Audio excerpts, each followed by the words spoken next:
This is Jesse. He's made over $10 million selling print products on sites like Etsy. And what's even more crazy is he started his business right out of high school with only $128. We met up with Jesse, where he breaks down how he's made over $10 million, the strategies behind his success, and what he's working on now. I'm Steven from Hello Custom, and this is Jesse's story. So Jesse, I feel like I mentioned you a lot as the guy that got me started on Etsy, but no one really knows who you are. Would you mind sharing your story and how you got started on Etsy? So my journey on Etsy starts back at the end of 2016. So at this time frame, I'd actually just graduated high school the previous year, and my wife and I got married right out of high school. So we were living in a one-bedroom apartment at this time. And I was super intrigued about making an online business of some sort work. And I had failed at 2 online businesses very quickly because I had no idea what I was doing at all. What was the biggest push for me on this next business, which was Etsy with jewelry, was that I found out that my wife was pregnant and we had our first child on the way. So I think something happens when your back is against the wall in that scenario where I had to make it happen. I was determined at that time to replace my wife's income. So that was like a driver for me. During the end of 2016, there was a holiday season coming up, and I was able to leverage enough items at that time frame, even without knowing exactly what I was doing, to get enough momentum in my business to grab some cash and to actually quit my job. So it may sound beautiful like that, like, oh, I was able to grab this cash and quit my job, but this is what it actually looked like. I was working full time, and every bit of extra time I had, I was pouring it into my business. So I would get home about 4 or 5 o'clock at night. I would start jamming on listing products on Etsy and then actually fulfilling my own orders. As I started to get into 2017, our sales kind of died down. We were at like 1 to 2 units a day. I just quit my job now. I went all in, I took the leap of faith, and I was going through sheer trial and error. And I was really set on that time frame to get to like 10 sales a day. And I was set for a few months on that. And I had a conversation with my wife one day. I'm like, why am I so focused on 10 sales a day? Why don't I just get focused on 50?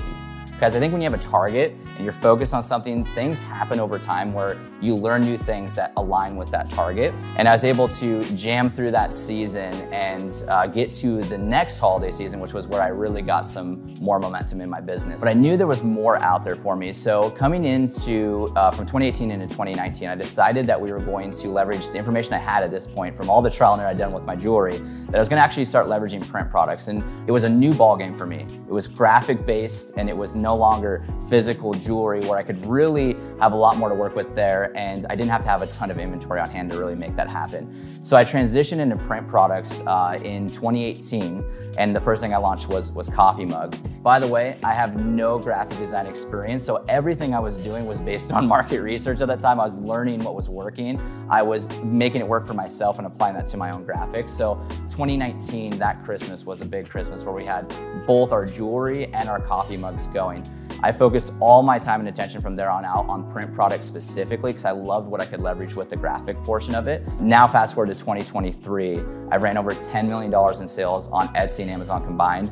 On Etsy, I've sold over 420,000 products, and on Amazon over 250,000 products, all leveraging, the vast majority is print products. I originally started my business with $128. This is what I invested into my Etsy business to get started. That's all the money I had at the time, and was able to grow it a lot over the next 5 or 6 years. So jumping back into your story really quick, you said you saw some initial success with jewelry, but pivoted to print products. How well was the jewelry doing at that time, and then why did you make that switch to print products? Yeah, absolutely. So first off, the jewelry was actually doing really well at the time frame. We were, during peak seasons, running about $250,000 in the peak 30 days. So our jewelry was doing awesome, to be honest. But I knew there was more out there, and in the print product space, I saw something specific with it that caught my attention, which was the path to scale out.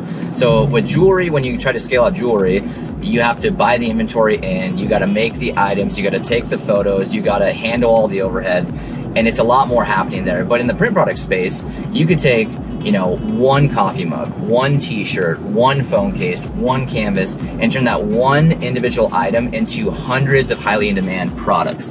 And so that's what I saw, because I knew that was selling on Etsy and Amazon, these being marketplaces filled full of people looking for items to buy. If I could leverage what they're looking for in print product categories, I could really scale out efficiently and much more efficiently than jewelry. So that was my biggest reason why I made the transition.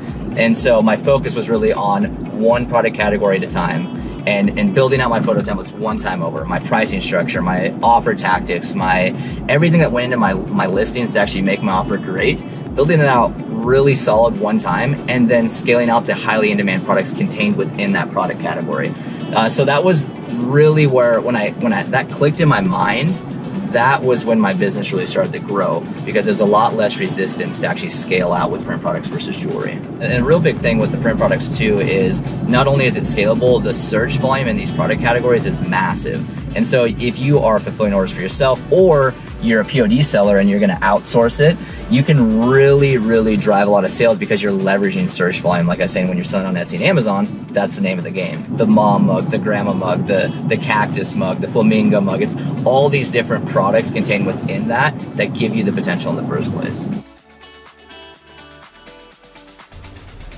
All right, so this is where it all started. 3rd floor right up there.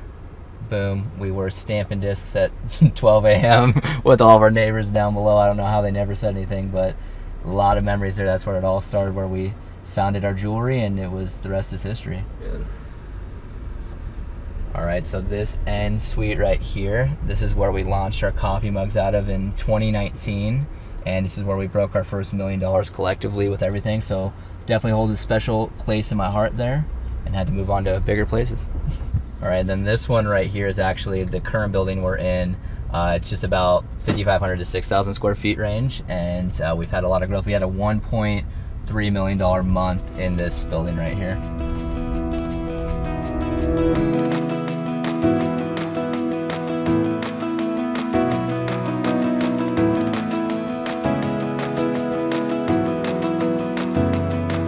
So Jesse just gave us a tour of his shop, showing us what he does and the different products that he sells. How many products are you currently selling? So I sell 5 different product types. And one thing you were telling us is there isn't a single product type that you sell that you haven't made at least 6 figures in. How is that? What are you doing? Yeah, so that's correct. So basically, my main 2 things I focus on and why I've been able to sell over 6 figures per product category we're in, or per product type, is because I got really good at leveraging search volume mixed with market research. So first and foremost, identifying what products are actually in demand within that product type. So for example, like a coffee mug, what specific coffee mugs are being searched for? For a t-shirt, what specific t-shirts are being searched for? And with that, once I identify what's actually in demand, what process do I need to do to identify what elements I need to incorporate in my designs, in my photo templates, in my keyword process, in my pricing structure, offer tactics, etc., to actually be effective in this product category. Because you can have all the search volume in the world to leverage, a lot of demand, but if you don't know how to execute on that demand, you'll never drive any sales. So what I've gotten really good at is those 2 things, search volume mixed with market research, and with the right format in place, we've been able to drive well over 6 figures in each product category. Wow, this is crazy. There's a ton of demand for the Mother's Day season, and what we were able to do with the coffee mugs, we literally launched 35 individual coffee mugs. These are coffee mugs for grandmas, Gigi's, Nana's, moms, Mimas, etc. Pretty much anything you can think of that someone would buy a gift for during that season. Just with 35 listings, brand new Etsy shop, had 0 reviews, 0 sales, anything like that. It had nothing.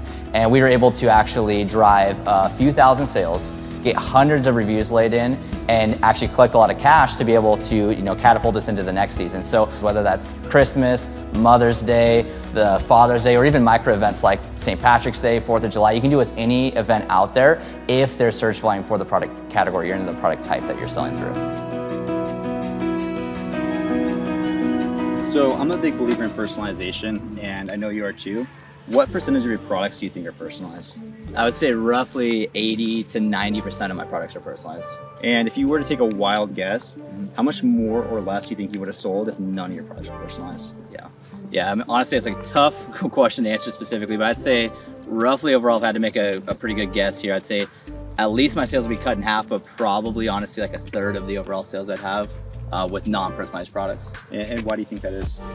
So I think the biggest reason is because the marketplace of Etsy, which is where I focus most of my time and attention on, is set up for people gifting items to other people. So when someone's coming to look for a gift, let's say there was 2 coffee mugs, I'll use that as an example, one personalized, one non-personalized. The personalized one has a lot more meaning to that because it's a gift for someone. If you could have their name or a date of an event or something like that that adds that extra value layer, it's just so much more valuable for that customer that they're much more likely to buy that personalized item versus the non-personalized one. Yeah, I completely agree. So you've done like over 600,000 products total, right? Yep. And you're saying about 90% of your products are personalized. Yes. What's the number one pain point in personalization? Yeah, the number one pain point I think in personalization is the manual aspect of actually having to go in there, you know, find out what the customer's requested, whether it's a name, date, address, multiple names, whatever it may be, and having to manually input that in. So like for myself, I've had a team that's actually gone out and done that for me, or I've had to, you know, hire people to go in and add those customizations in. And when we go through busy seasons, it's a lot of people we have to add into place to be able to handle that volume. That makes sense. So if someone's selling print products on Etsy and they're not leveraging personalization today, do you think they would make more sales if they incorporated personalization? 100%. Yeah, I think if they were able to do the market research correctly and then they leverage personalization on top of that, they're going to set themselves up to win at a much faster rate than if they went non-personalized overall. Yeah, completely agree. So if someone's getting started, let's say POD on Etsy, and think it's still a good opportunity? Oh, 100%. So I think definitely print on demand is going to continue to thrive and continue to thrive and continue to thrive. I think the biggest thing is understanding, like I said, the value you are adding makes all the difference, because Etsy is only growing. The people who are looking to buy products in POD categories is only getting bigger. It's just like competition is also growing as well. So when you understand how to add in the correct value, that's what separates you from the other sellers. So I think that the biggest aspect, once you understand the value of what you're providing for that customer base, the second piece is then the product selection. So what product types are you selling? Are you selling in very saturated categories? If you are, you just have to be prepared with adding more value than what's currently out there. If you're in less saturated categories, you have a better opportunity to hit the ground running right away, because it just takes a little less effort overall. So I think both ends are still there. It's just the quality of your work matters so much in 2023. Yeah, I completely agree. So you started with jewelry, you pivoted to print products. What are you working on now? Yeah, so after transitioning to print products and scaling out multiple different product categories, I've transitioned now into actually coaching and teaching other sellers how to do what I've done. And I specifically have branched into actually fulfilling in specific product categories for print-on-demand sellers. So what I've done actually is I've created a fulfillment company that's fully based on product categories that have massive upside for our sellers, because current POD production partners are not in the categories that we sell in, or if they are, they're massively overpriced. So we're basically positioning our sellers with products that have huge upside with search volume and margins for them that are untapped by millions of other POD sellers. So that's basically my main focus right now, is getting people access to those product categories specifically with Inner Circle prints. Can you give me a quick example of like someone who's gone through your program, maybe like what they've seen in like some early days? Yeah, absolutely. I've seen actually sellers absolutely dominate. So I've had sellers reach all the way to $750,000 in Q4. I've seen sellers hit $500,000 in Q4. I've seen sellers hit $200,000 months in Q4. I've seen in the normal season sellers hitting over the six-figure mark on a monthly basis. So I've seen a wide range of the spectrum there, and that's even inside of product categories that aren't strategic. So when you add in the strategic element of these product categories with massive upside with the search volume, lacking fulfillment from other providers, that multiplies 2, 3, 5 times over in those categories. If someone's interested in what you're working on, or like to get in contact with you, where should I send them? Yeah, absolutely. I think definitely the best place to go to would be a free course I put together. In that free course, I give a lot of practical steps, very high level, but understandable steps that you can take in your business to actually grow. So if you're starting out or you're established, it's going to teach you what to do to actually drive a thriving print-on-demand business. And also with that course, I also have a free Facebook group that you can get to from that course. So I definitely would advise anyone who's looking to grow their print-on-demand business, take that course. It's absolutely free. Transition in the Facebook group and you'll get a lot of value from other successful POD sellers. Perfect. So if you guys want to join Jesse's free course or his free Facebook group, I'll drop a link in the description below. All right, Jesse, it's been great. Thanks for letting us fly down, hang out with you. It's been great. Yeah, absolutely. All right.